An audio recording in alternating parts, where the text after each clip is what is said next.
His name was Emeka Okonkwo. And on the surface, he was exactly what this neighborhood suggested. A young man getting by, paying cheap rent, taking the early bus, eating pepper soup from the woman on the corner because it was filling and it was affordable. But surfaces have always been the most dishonest thing about people, because underneath that pressed white shirt and those carefully polished shoes was the son of Chief Edwin Okonkwo, whose name alone could open doors in 6 states. Emeka was not lost. He was hiding. And the difference between those two things is everything. You know, every morning I watch you get on this bus and I think, this man is mad. Completely mad. Good morning to you too, Benson. Your father has 3 cars sitting in that compound in Buguma. 3. One of them is a Prada. And you're here sweating beside me on this BRT like I am a common man. That's the whole point. Good morning to you too, Benson. The point is madness, I'm telling you. You remember Sandra? Sandra from Port Harcourt, your ex. Yes, so the very one. That's Sandra. What did she do again? It don't go better for that Sandra. She told me, and I quote, "Emeka, I love you so much. You and your family's name." She said it like it was a compliment. Like loving my father's name was the same as loving me. Before Sandra, there was Priscilla. She started talking about which car she wanted before we'd been together 3 months. And before Priscilla, okay, I hear you. I just want one person. One person who sees me. Not the name, not the company, not the Prado in Buguma, just me. I understand that, brother, I do. But Emeka, how long do you plan to keep this up? You can't hide forever. Long enough to know the truth. Benson was the only person in Asaba who knew. He had sworn an oath of silence over a bottle of Guinness in Emeka's empty room 6 months ago. He was not entirely comfortable with that oath, but he loved his friend, and so he kept it, at least for now. You looked at him before you even put down your bag. Good morning, Ada. Don't good morning me. You looked at him, down your bag. I was scanning the room. You scanned straight to him like your eyes had GPS. He's just interesting, that's all. Interesting how?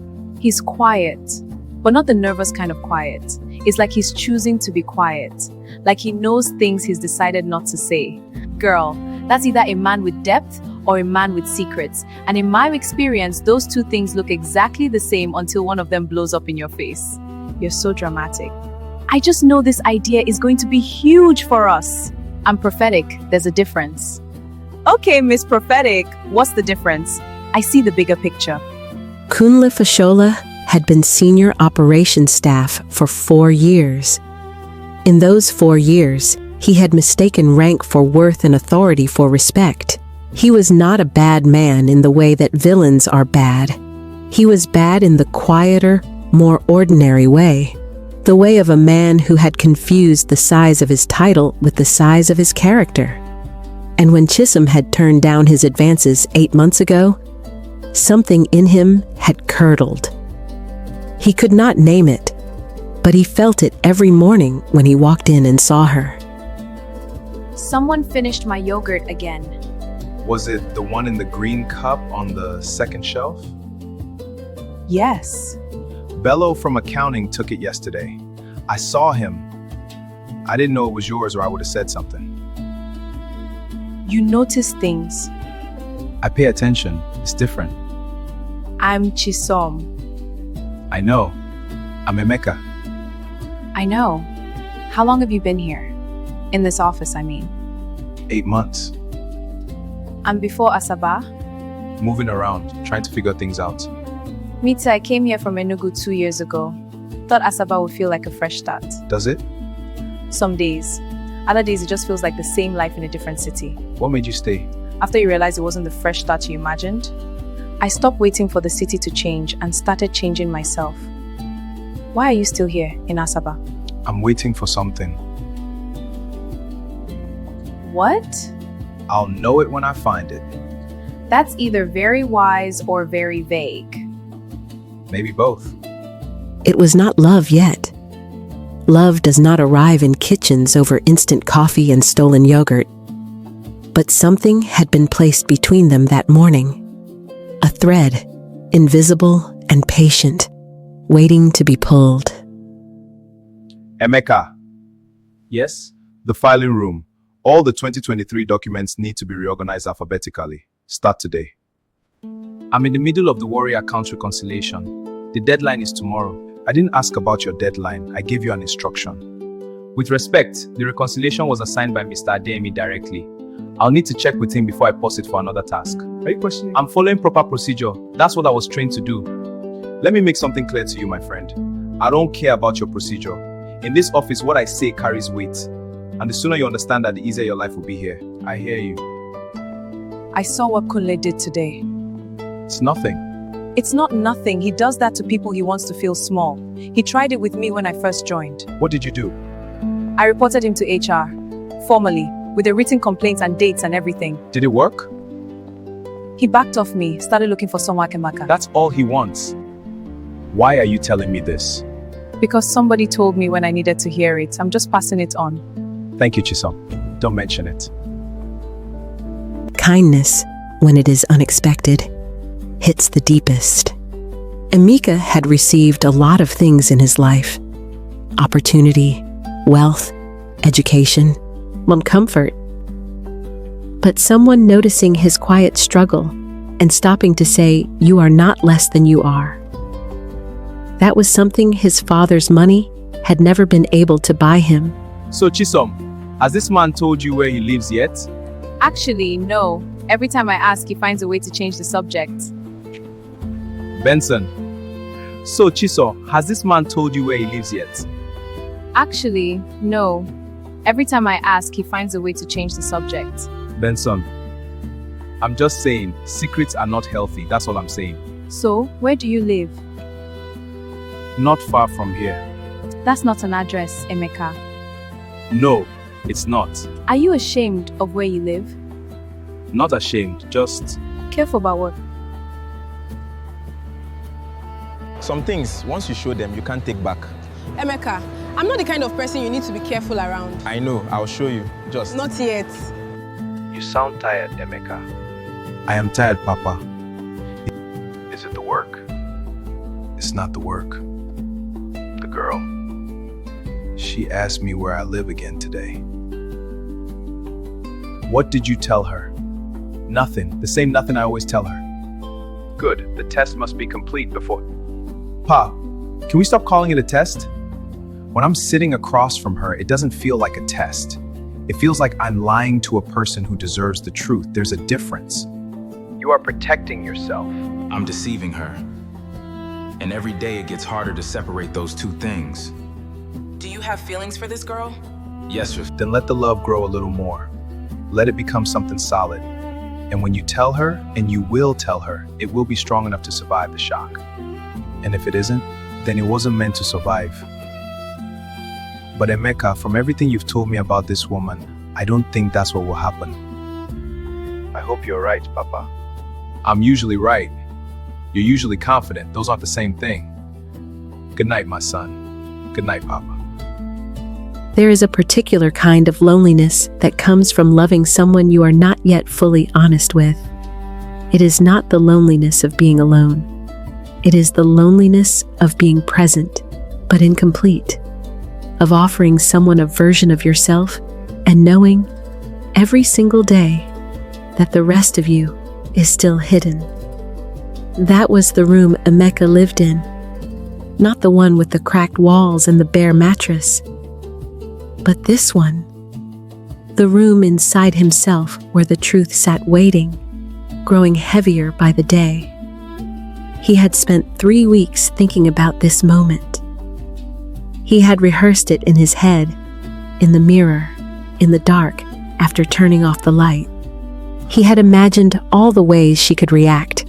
The polite excuse, the sudden distance, the slow disappearance. He had even imagined the worst, her laughing. But something inside him had grown too heavy to carry alone. And so, on a quiet Saturday, Emeka made a choice that felt like stepping off a ledge and deciding, mid-fall, that perhaps the ground was not as far as it looked. Emeka, where are we going? Not much further. You're being mysterious again. Last time. I promise. This is where you live. Yes. How long have you been living here? Since I came to Asaba. A friend helped me secure it when I had nothing else. Why did you hide this from me, Emeka? Because I was afraid of what would happen when you saw it. Afraid I would leave? How many people have left from this exact spot? Enough to make me cautious. Show me inside. You can say whatever you want to say. I'm not ready to say anything yet. Does anyone from the office know you live here? Benson. That's why he was so uncomfortable at lunch when I asked. He keeps things to himself. It's why I trust him. I grew up in a house like this, Emeka. In Enugu. We had more furniture, but the walls were the same color. That color that used to be white, but became something else over time. I didn't grow up like this. I mean, I've seen harder times than this. Before I found my footing, this is just where I am right now. Do you have anything to drink? Water and one malt I've been keeping. Then bring the malt. And 2 cups if you have them. Women before had looked at this room and seen a reflection of what their future might become. They saw the mattress and imagined sleeping on it forever. They saw the empty walls and imagined having nothing forever. They did not see Emeka. They saw the circumstances and made their calculation. But Chisom sat in that chair and looked at him. Not at the walls, not at the mattress, at him. And that small, enormous difference broke something open in Emeka's chest that he had been keeping locked for a very long time. You should paint this room. You're giving me home improvement advice? Something warm, terracotta maybe. It would change the whole feeling. I'll think about it. I'm going to come back here, you know. Not because I feel sorry for you, because I want to. Okay. One word. But it carried everything. It carried relief and guilt and gratitude and the particular ache of knowing that the person sitting across from you deserves more honesty than you have yet been brave enough to give. You went somewhere with Emeka on Saturday. Good morning, Ada. I saw you two leave the street together when I was coming back from the market. Don't deny it. I'm not denying anything. So, what happened? Where did you go? He showed me where he lives. And? It's very humble, Ada. Like the kind of humble that makes you understand why someone is quiet all the time. How humble? Mattress on the floor, 1 chair, cracked walls. And how did you feel? I felt like I wanted to stay. Is that strange? No, that's not strange at all. That's just you, Chisom. That's always been you. I do. Really like him? More than I've liked anyone in a long time. And that scares me. Because of Tobena? Because I know what it feels like to love someone and have them not be who you thought they were. I don't want to go through that again. Chisom, not every man is Tobena. I know that, I'm just saying. I hope Emeka is exactly who he seems to be. Because I don't think I'm built for another disappointment. From what I've seen of him, he seems real. But stay alert. Emeka, the store inventory needs to be counted and logged before close of day. That task belongs to the logistics team. I'm not logistics. You work in this company, don't you? Or are you above certain tasks? I'm not above any task. I'm just clear about which tasks are mine. If Mr. Ademi reassigns me, I'll do it. Mr. Ademi is not here. I am here. And I'm giving you a direct to Ademi. I have no problem with authority. I have a problem with being spoken to without respect. That's a different thing, Kunle. You have a problem with authority, Emeka. And problems like that have a way of ending careers. There is a particular kind of courage that does not announce itself. It does not raise its voice or swing its fists. It simply stands still, holds its ground, refuses, quietly, completely, to be made small. Emeka had learned this from watching his father. A man who could silence a room by saying nothing. He had spent years resenting that quality in his father. He did not realize, until this moment, that he had inherited it completely. I heard about the break room. News travels fast. This office has no secrets. What did you hear? That you stood your ground. That Kunle left looking like he'd bitten into something sour. I heard he slammed the door on his way out. He didn't slam it, he closed it firmly. Emeka Vodekama. No. I've dealt with men like Kunle before, in different shapes. Did you? They're all the same, underneath, insecure and loud about it. Where? What kind of settings? Just life. You know how it is. Do you? Emeka, Me? is there something you're not telling me? There are things I haven't told you yet. Not because I don't want to. Because I'm trying to find the right words and I'm not sure either of those things exist. Not the way you might think. But they will change things between us when they come out. I need you to know that I'm aware of that. And that I'm not running from it. Okay. I'm not going to pressure you. But Emeka, when you're ready, just tell me. Don't let it become something that builds a wall between us. I'd rather hear the hard thing than feel the distance. I will, I promise. Promises made in the warm light of an evening walk feel lighter than they are. He meant it. Every word. But meaning something and doing it are separated by a valley that only the truly brave can cross. Emeka stood at the edge of that valley every single day. And every single day, something. Fear, timing, his father's voice in his ear, pulled him back from the edge. Emeka, I need a word with you. Now. What is it? The conference room. I told you 2 weeks ago it needed to be rearranged. I checked it this morning. Nothing was done. Nothing. You completely ignored a direct instruction from a senior member of staff. I was never reassigned to that task by Mr. Adeyemi, as I told you at the time. I am senior to you. My instruction should be enough. Do you understand what senior means in this place? Do you have any idea? Lower your voice. We're in a workplace. What did you just say to me? I said lower your voice. Whatever your issue is, it can be resolved without. Apologize to me. Right now. In front of everyone. Let go of my shirt. Kunle, remove your hand from him. Now. Chisom. This is not your hair. I said now. You just put your hand on another person. In a workplace. With witnesses. Do you understand what you've just spected? That is not an excuse. She's right. This is a problem. Fine. He asked you to lower your voice. That's not disrespect. That's basic human decency, which apparently you have never learned. Do you ever touch him again and not repeat to the Kechucha? Well, I will make sure every person in this building knows exactly what kind of man you are. Are we clear? Are you okay? Crystal clear. Whoa. Yes, you didn't have to do that. Yes, I did.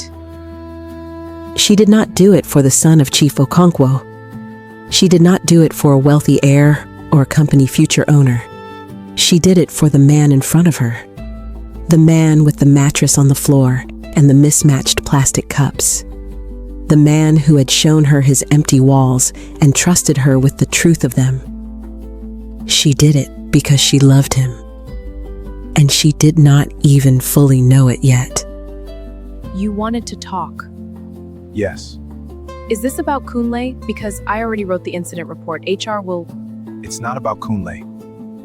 Chisom, what I'm about to tell you, I need you to listen to the whole thing before you react. Can you do that? Emeka, you're worrying. It's just the truth. About who I am. And I've been holding it for a long time, and after today... After watching you stand in that corridor, for me... I don't have the right to keep it from you. Tell me. Answer it. It might be important. Okay. Papa, I'm in the middle of something. Emeka, I need you to listen carefully. I'm on my way to Asaba. I'll be at the office tomorrow morning. There is a matter that cannot wait. Okay, Papa, I understand. Papa, what matter? I received a call today about an incident at the office. Someone put their hand on you, Emeka. Dad, it was nothing, Papa. I'm fine. Papa, please don't come. Let me handle it. It is already handled. I will see you tomorrow. Okay, Papa. See you. Everything okay? My father is coming tomorrow. To Asaba? Whatever you were about to tell me. Tomorrow. Can we talk about it tomorrow? Okay, tomorrow. Tomorrow arrived the way all dreaded mornings do. Faster than seemed fair, and heavier than seemed necessary. And it would not wait. Sir Chief Okonkwo, we weren't expecting. If you had called ahead, we would have... It's fine. I only need a moment.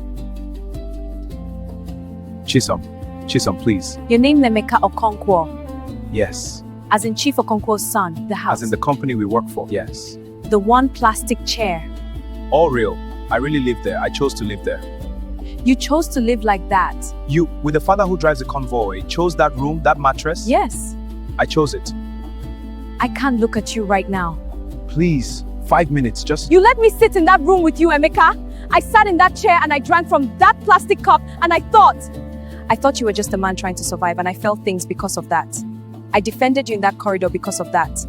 Because I thought I knew who you were. And now you're telling that, please, let me hold time pain. The feelings were real. Everything between us. How would I know that? How am I supposed to know what was real, Emeka? You built this whole thing on a lie. A life lie.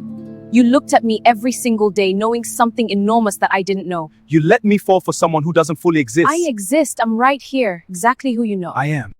You are the son of a billionaire. You are not who I know. The man I know eats pepper soup from the corner woman because it's affordable. The man I know worries about his rent.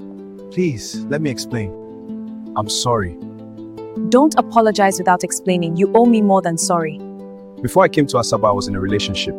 A woman I cared about very much. And when I look back now, I realize she never once said my name without also saying my father's name in the same breath.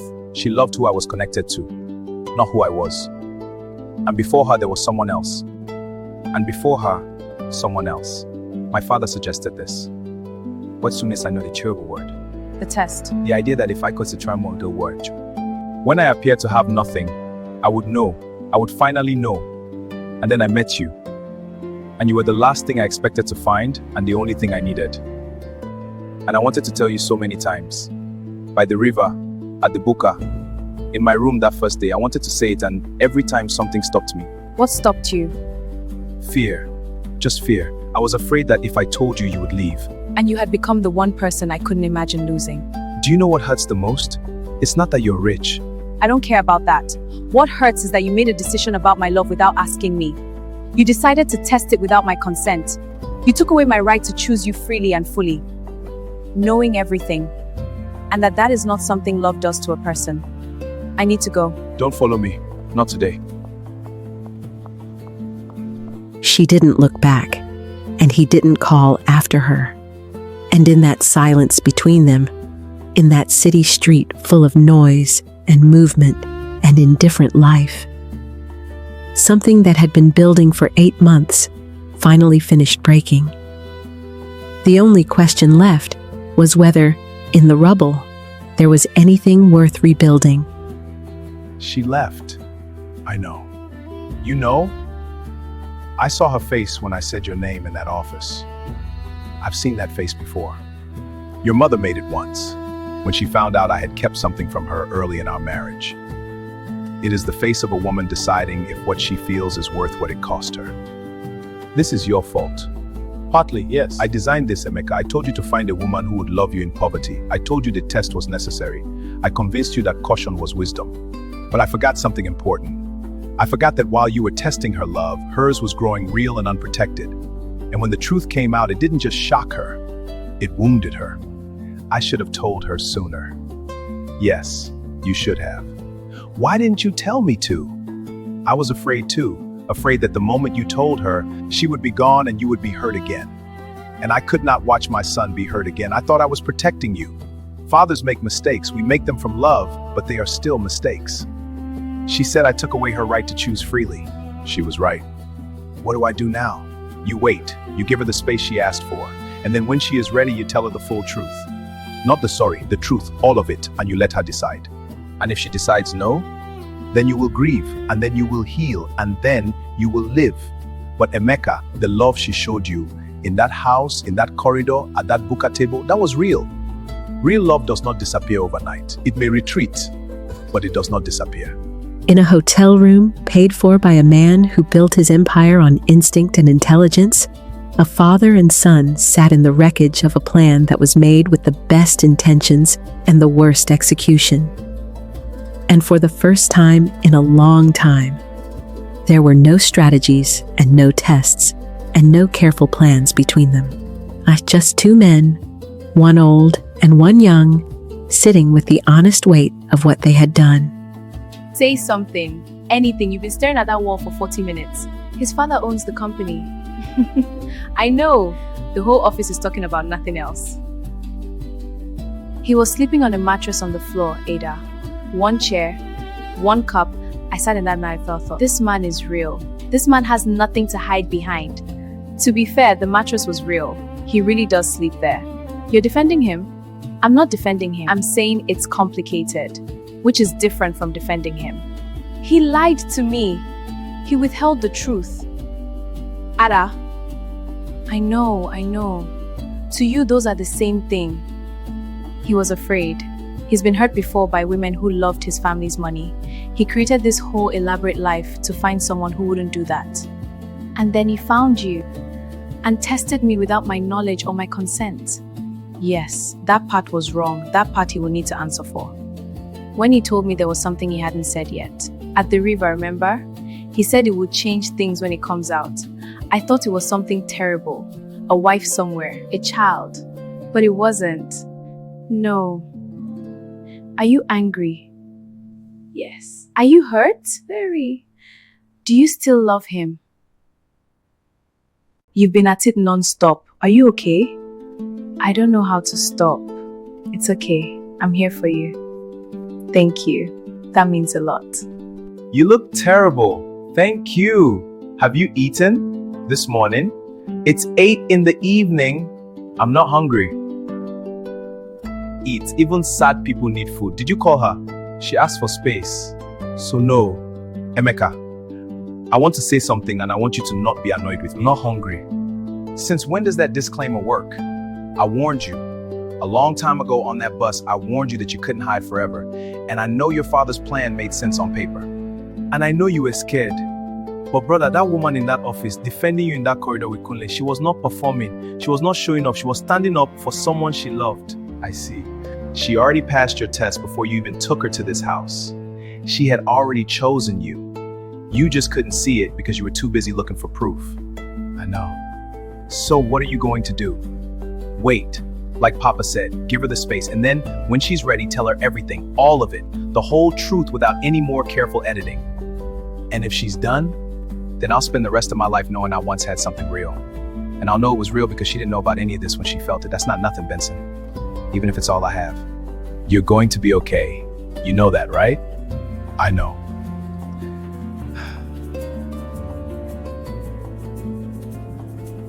Love, when it is given the chance to grow back, grows differently. Not with the breathless urgency of the first time, but with something steadier. Something that has learned the shape of the risk and chosen to take it anyway.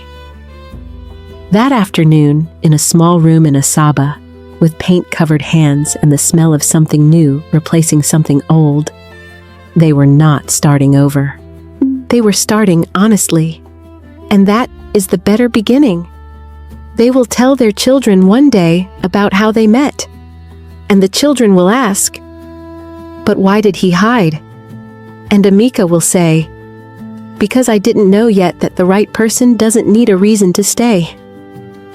And Chisom will say, "Because your father was afraid, and fear makes people do complicated things, and the children will not fully understand. Not yet. But there will come a day, for each of them, when they are standing at the edge of something real and they are afraid. And they will remember this story, and they will choose honesty. They will choose the harder, braver thing, and they will not know in that moment that they learned it here, in an empty room in Asaba, over a shared malt, in a city that asked nothing of them and gave them everything. What love sees has never been what you have. It has always been who you are when you have nothing, and who stays. Anyway,